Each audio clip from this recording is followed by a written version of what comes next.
L'histoire du berger et du pommier. À chaque fois que le vieux berger allait dans les prairies faire paître ses moutons, il se reposait sous un pommier près de la colline. Et quand c'était l'automne, il parlait à l'arbre en disant « Allez mon brave, donne une pomme à ce vieil homme. » Alors, une délicieuse pomme bien mûre tombait de l'arbre. Le vieil homme prenait son couteau orné de nacre et coupait la pomme en morceaux.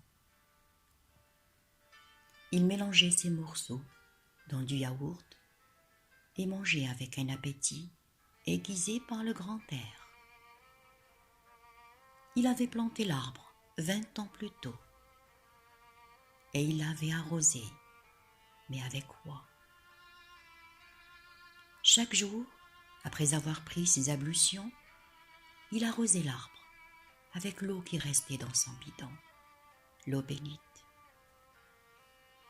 Puis le pommier grandit et commença à donner ses fruits. En ces temps-là, le berger était jeune et il n'avait aucun mal à cueillir les pommes lui-même. Mais les années passèrent et tandis que l'arbre grandissait, le berger se faisait vieux. Quel que soit le nombre d'années passées, c'était toujours le même arbre dont le berger s'était occupé comme d'un bébé.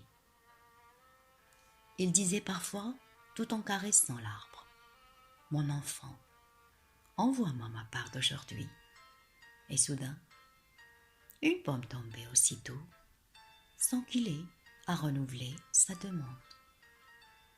Cela continua ainsi pendant de longues années, sans intervalle. Les villageois pouvaient voir tout cela à distance, et la rumeur se répandit que le vieil homme était un saint. C'est pourquoi il ne laissait personne d'autre cueillir des fruits de cet arbre, l'arbre du berger.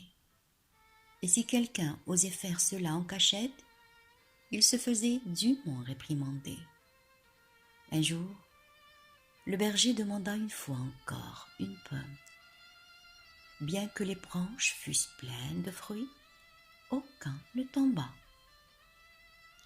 Le vieil homme réitéra sa demande encore et encore, mais l'arbre ne répondait pas.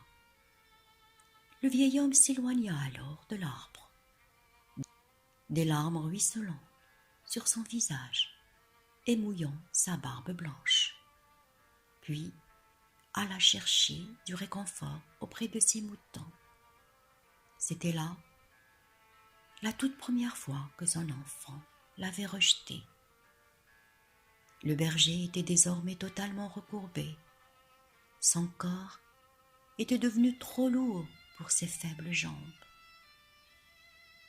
Quand il rassembla son troupeau et se dirigea vers le village, il fut surpris d'entendre l'appel à la prière du soir venir de la mosquée du village. Ce fut comme une renaissance pour lui. Quelque chose lui était venu à l'esprit, sans faire attention à son vieux cœur.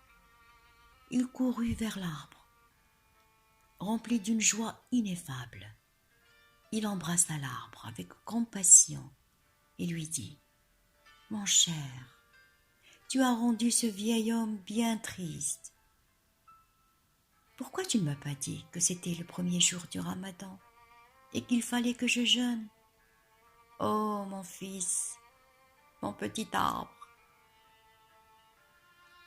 Vous étiez à l'écoute de Yasmine dans un magnifique récit qui reflète la bonté des gens, les grandes vertus d'il y a longtemps.